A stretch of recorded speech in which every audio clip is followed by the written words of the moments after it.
அன்பானவர்களே, உங்களை யாவரும் இயேசுவின் நாமத்துல வாழ்த்தி வரவேற்கிறேன். இன்றைக்கான வெற்றிக்கான வார்த்தைக்கு உங்கள் அன்புடன் அழைக்கிறேன். இயேசு கிறிஸ்து ஒரு அற்புதமான வார்த்தை சொன்னார்.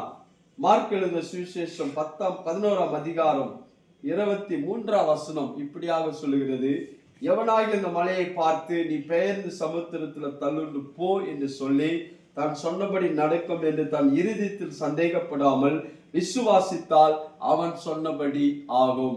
இயேசு கிறிஸ்துடைய விசுவாசத்தினுடைய மிகப்பெரிய ஒரு போதனை இயேசு சீஷர்களுக்கு போதித்தார். அது என்னன்னு சொன்னால், இந்த மலையை பார்த்து நீ பெயர்ந்து சமுத்திரத்தில் தள்ளுண்டு போ என்று சொல்லி இயேசு கிறிஸ்து மலையை பார்த்து பேசுங்கள். மலை என்றால் மவுண்டன் மீன்ஸ் உங்க பிரச்சனைகளை. இந்த ஜெபத்துல இயேசு ஒரு அற்புதமான காரியத்தை சொல்லிக் கொடுக்கிறார். உங்க மவுண்டன், உங்க பிரச்சனையை பார்த்து பேசுங்கள். அது என்ன ஆக வேண்டும் என்று நீங்க சொன்னால் அந்த சொன்னபடி ஆகும். இங்க சொல்லுகிறது, அவன் நீ பெயர்ந்து தள்ளுண்டு போ என்று சொன்னால் அது சொன்னபடி நடக்கும்.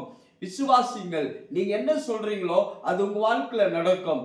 ஏனென்றால் தேவன் அப்படிதான் மனிதனை படைத்திருக்கிறார். தேவனுடைய சிஸ்டமே அப்படிதான்.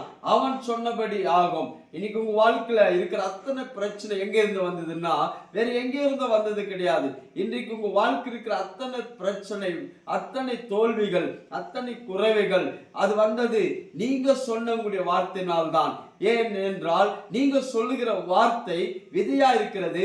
அது பெரிய அறுவடை கொண்டு வரும். அதே சொன்னார், அவன் சொன்னபடி ஆகும். நீங்க சொல்லுங்க, உங்க வாழ்க்கையில என்ன நடக்கணுமோ, என்ன ஆகணுமோ, எப்படி இருக்கணுமோ என்று சொல்லுங்கள் என்று ஒரு மிகப்பெரிய சத்தியத்தை இயேசு சொல்லி கொடுத்தார். அதனால உங்க வார்த்தையில வல்லமை உண்டு. நீங்க பேசும்போது என்ன வேண்டும் என்று பேசுங்கள். வேதம் சொல்லுகிறது, அவன் சொன்னபடி ஆகும். நான் சொல்லுகிறேன், நீங்க சொன்னபடி ஆகும். நீங்க சொன்னபடி நடக்கும். உங்க வாழ்க்கை வருகிற அத்தனை காரியத்திற்கு நீங்க சொல்வதன் மூலம் தான் நடக்கும். கர்த்தர் தாமே உங்களை ஆசீர்வதிப்பாராக.